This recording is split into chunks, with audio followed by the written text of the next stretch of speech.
Back with Paul Giamatti. Paul, thanks for being here. It's a pleasure. Thanks for being here at the really beautiful United Palace Theater. I can't believe I've never been here. This place is extraordinary. Yeah, in Washington Heights in Upper Manhattan. It is an extraordinary theater. Yeah, beautifully preserved. Paul Giamatti, Academy Award nominee for Cinderella Man, directed by Ron Howard, and then more recently Best Actor nominee for The Holdovers. I was rooting for you, for whatever that's worth. Thanks a lot. I appreciate that, man. Thank you. You didn't put money on me, did you? I did not. I'm Good, not an idiot. Smart. Yeah. Yeah. I mean, Alexander Payne, this is... I put money on him. Yeah, I put money on him. Yeah. You've worked with Alexander Payne twice. That's with right. him on Yes, sir. Sideways and then here again on The Holdovers. Yes. He's a guy who knows how to make a film. He sure does. Yeah. Yeah, he's a great American filmmaker. One of the best. We just watched Carnival of Souls. The movie you have picked here is Rosemary's Baby, produced by William Castle, written and directed by Roman Polanski, Mia Farrow leading the cast. John Cassavetes. Obviously, you didn't see Rosemary's Baby when it came out, but do you remember the first time you saw it? I saw it many times. This is interesting.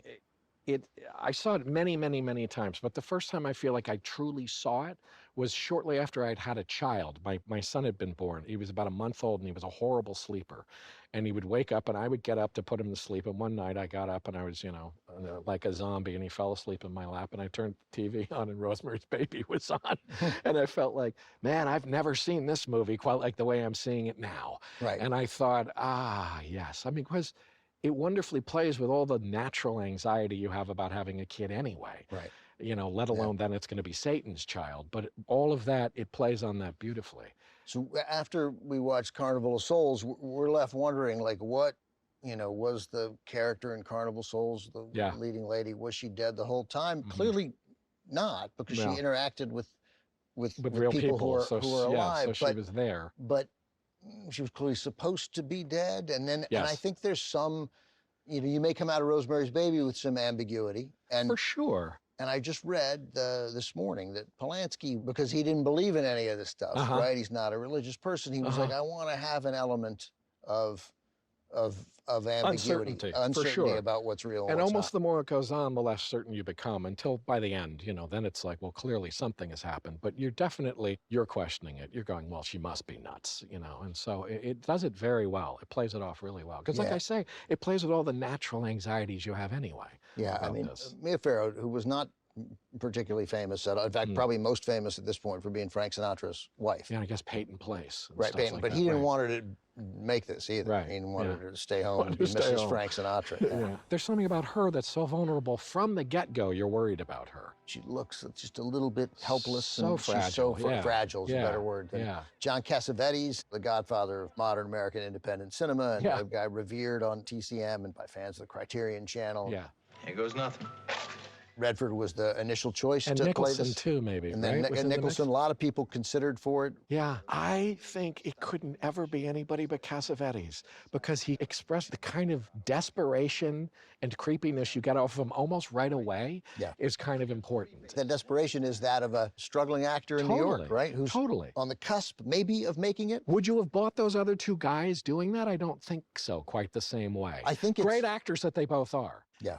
Before we see the movie, we have to say the name. Well, Sidney Blackmer plays the neighbor living next door, but mostly his wife, played by Ruth Gordon. Also, again, not the first choice. I think they wanted Alfred Lunt and Lynn Fontaine, a great British couple, to come and play this part, but they end up with Blackmer and Ruth Gordon, and Ruth Gordon is... extraordinary. Extraordinary. And the important element of humor in this movie, too. Totally.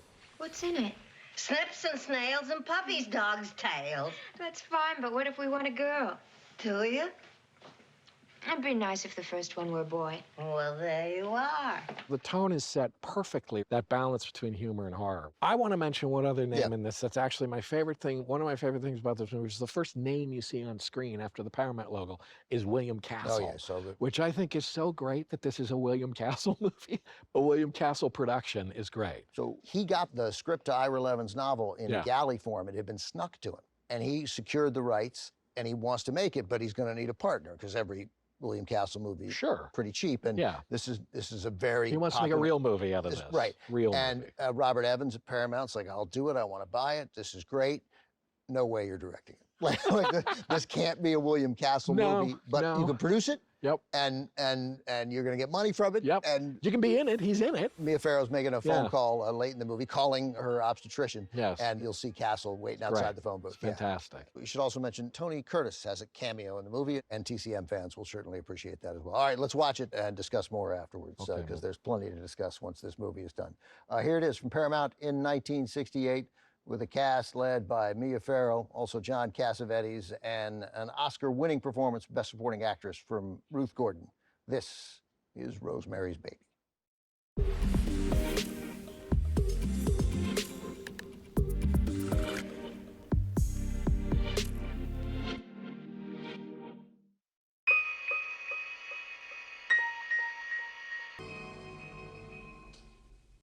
Back with a two-time Oscar nominee, Emmy winner, a lot of other awards, but really, you know, Paul, one of the finest actors of your generation. I appreciate that. Thank you very much. Thanks for being here. A pleasure. Okay, Rosemary's Baby. Yeah, great. So, like Carnival of Souls, your first movie for, you know, I don't know how many times I've seen Rosemary's Baby. Yeah, me neither. But this was the first time, and maybe it's because I'd seen Carnival of Souls 2 days earlier. Yeah. Where there is some ambiguity here. Like, there's a fair amount of it. How much of this is her dream? How much of it, you know, we do see one really significant dream sequence of hers, right? A very effective one. Yes.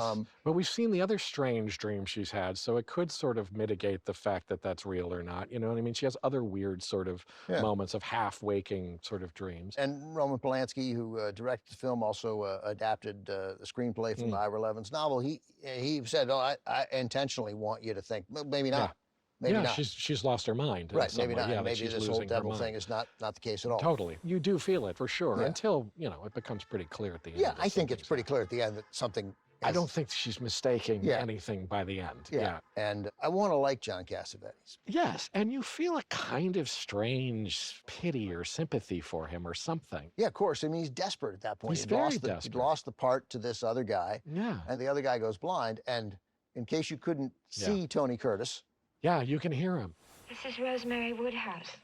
Guy Woodhouse's wife. Oh, yeah. I want My to know. God, you must be a happy little lady these days, I huh? Living in the brown rows of uniform. I wanted to know how you are, if there's been any improvement. Well, bless your heart. That's the Tony Curtis cameo on the phone. For years watching this movie, before there was, you know, any kind of internet where you could check, I always thought, who is that? That voice I vaguely recognize, and then now I know that it was Tony Curtis, which it's some of the best phone acting.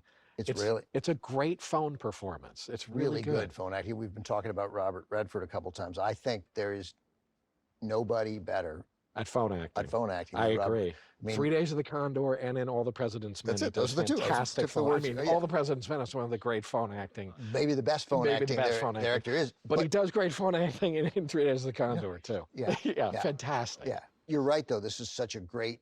That conversation. It is great. Apparently, she didn't know it was Tony Curtis, and she knew Tony Curtis a little bit, so she was very confused because she vaguely recognized the voice. Oh, so this isn't somebody filling in and then they add his lines. No, they spoke. Apparently, Roman Polanski deliberately had Tony Curtis do it, and it threw her a little bit in the scene. Yeah, such an interesting choice to remove the outward evility of the villains here, right? I mean, they are jocular and friendly. It's one of the brilliant things about the movie. It's very banal. It's an incredibly banal world that he creates beautifully. Right. It's one of the things I love about this movie is the world is so completely beautifully imagined. This New York apartment world that is so recognizable. The guy replacing the eye hole, busted tiles on the floor. It's all this sort of incredibly normal world. It's so ordinary. But actually, there's a thing about Carnival of Souls, too, is the ordinariness of that, too. This kind of Edward Hopper ordinary gas stations, restaurants, boarding houses, kind of dull existence. Right. The movie's not dull, but her the existence. Worlds are very quotidian. They're not weird worlds. And that's very American. Even her talk back to Carnival of Souls about religion. And she's like, oh, I don't believe. this is my job. Yeah, exactly. Church is a place of business. Right. You know, this is just my job. I'm happy to be a church organist. And she's this just single lady, kind of out there wandering. That's an interesting thing in these movies too, is the sort of the role of the women that she's dead, but she's also placing herself outside of every way she's supposed to behave. But Mia Farrow wants to sort of have the kind of middle-class life and everything like that. But then once she realizes what's going on, she starts to rebel. Yeah. So that's an interesting parallel, too. Yeah. These were great choices, Paul. Thanks. Paul Giamatti. Yeah, man. Thanks. Yeah, my Great pleasure. to have you. Yeah, nice to be You've here. made a grave error because you're going to get asked back repeatedly. Great. All Hopefully. right. Yeah, Good. yeah. Thank you. Paul is done for the night, but the movies, of course, continue here on Turner Classic Movies. As always, they are uncut and commercial-free. Next on TCM, Southside 1000. Then murder, she said. And later, murder most foul. Kill some time with TCM tonight.